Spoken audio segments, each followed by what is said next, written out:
오늘 우리에게 주신 하나님의 말씀은 열왕기상 11장 37절에서 40절입니다. 열왕기상 11장 37절에서 40절 말씀 한 목소리로 읽겠습니다. 내가 너를 취하리니 너는 내 마음에 원하는 대로 다스려 이스라엘 위에 왕이 되되 네가 만일 내가 명령한 모든 일에 순종하고 내 길로 행하며 내 눈에 합당한 일을 하며 내 종 다윗이 행함같이 내 율례와 명령을 지키면 내가 너와 함께 있어 내가 다윗을 위하여 세운 것 같이 너를 위하여 견고한 집을 세우고 이스라엘을 내게 주리라. 내가 이로 말미암아 다윗의 자손을 괴롭게 할 것이나 영원히 하지는 아니하리라 하셨느니라 한지라. 이러므로 솔로몬이 여로보암을 죽이려 하매 여로보암이 일어나 애굽으로 도망하여 애굽 왕 시삭에게 이르러 솔로몬이 죽기까지 애굽에 있으니라. 아멘. 본문에 계시된 주님은 어떤 분이신가? 나의 길로 행하라 라고 말씀하십니다. 38절 네가 만일 내가 명령한 모든 일에 순종하고 내 길로 행하며 이렇게 말씀하시죠. 솔로몬을 징계하시기 위해서 여로보암을 대적하게 하십니다. 여로보암은 원래 솔로몬이 세운 신하였습니다. 건축을 할 때 요셉 지파를 위한 감독자로 세웠죠. 하지만 믿는 도끼에 발등이 찍히게 됩니다. 선지자 아히야를 보내서 하나님께서 경고하시는 말씀, 여로보암에게 주시는 말씀이 오늘 본문의 내용입니다. 37절에 내가 너를 취하리니 이렇게 말씀하시죠. 하나님이 선택하셨다라는 것입니다. 솔로몬에게서 10지파를 빼앗아 내게 주고 그리고 너는 내 마음에 원하는 대로 다스려라. 이스라엘 위에 왕이 되어라 라고 말씀하시죠. 하지만 조건이 있습니다.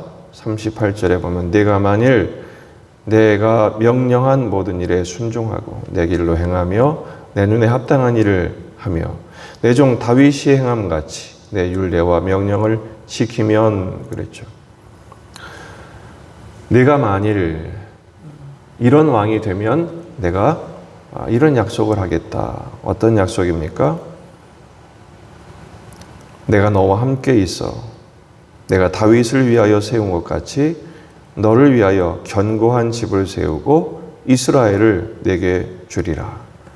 요약을 하면 다윗같이 행하면 다윗에게 한 모든 약속과 복을 주심이 동일할 것이다 라는 말씀입니다. 하지만 기한이 있죠. 39절 내가 이로 말미암아 다윗의 자손을 괴롭게 할 것이지만 영원히 하지는 아니하리라.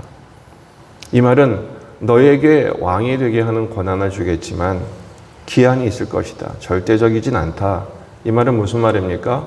솔로몬을 위한 막대기로 징계하기 위한 채찍으로 너를 쓰지만 너도 조심해 라는 말씀인 것입니다. 오늘 본문 말씀을 통한 교훈은 이것이죠. 하나님의 관심은 사람의 능력과 사람의 잘하고 못함에 있지 않다는 것입니다. 하나님은 약속에 신실한 사람을 통하여 뜻을 이루십니다. 지금 여로보암을 선택한 것은 내가 잘해서 한 것이 아니라는 것이죠. 바로 솔로몬이 잘못해서 하나님의 뜻에서 떠났기 때문에 하나님으로부터 그 마음이 떠났기 때문에 내가 너를 막대기로 쓰는 것이다 라는 것이죠. 내가 만일이라는 이 문장은 이미 솔로몬에게 여러 번 반복하신 말씀입니다. 3장 14절, 6장 12절, 9장 4절 여러 번 말씀하셨어요. 여로보암에게도 동일하게 그 기준이 적용되는 것입니다. 내 길로 행하라. 내 눈에 합하게 살아라. 율례와 명령과 법도에 순종해라. 누구처럼요? 내 종 다윗과 같이. 다윗의 길로 행하면 다윗에게 주신 약속을 이루실 것이고, 다윗의 길로 행하지 아니하면 솔로몬처럼 너도 버려질 것이다. 솔로몬이 다윗의 길을 버렸기 때문입니다. 그러므로 너도 이 다윗의 집을 징계하는 일에 영원히 쓰임받지는 않을 것이다.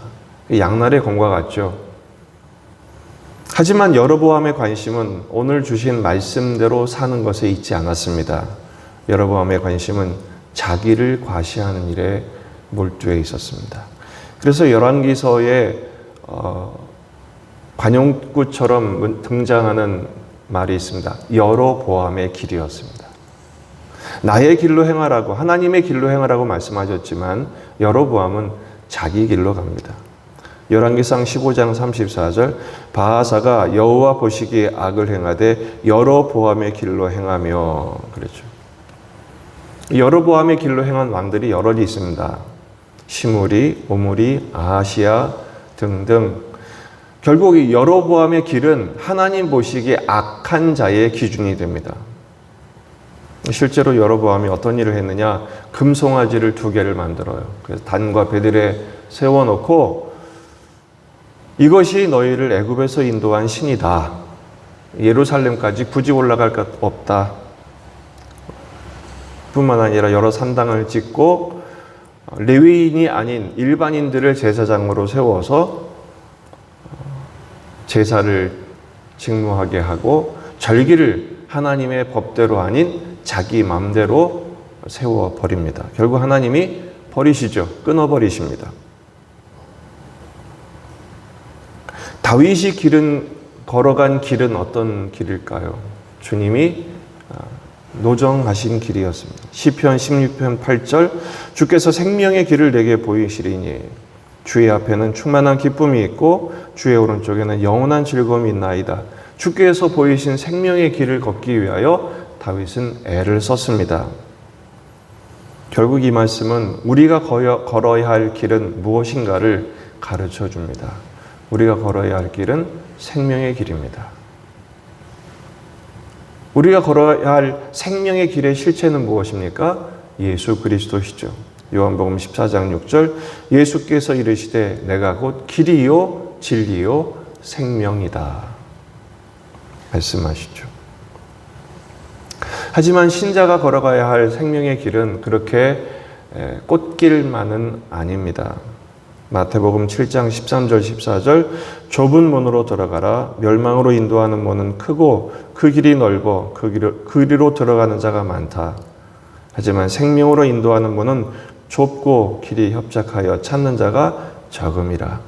그럼에도 불구하고 좁은 문, 좁은 길을 걸어라. 왜 좁은 길입니까? 주님이 보여주신 길이기 때문에 그렇습니다.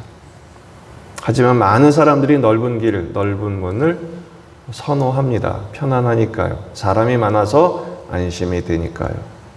하지만 우리가 걸어가야 할 길은 주가 보이신 생명의 길인 줄로 믿습니다. 여로보암에게 경고하시죠. 나의 길로 행하라. 하지만 여로보암은 자기 길로 갔어요. 자기 마음대로 살았어요. 오늘 우리는 어떻게 살아야 할까요?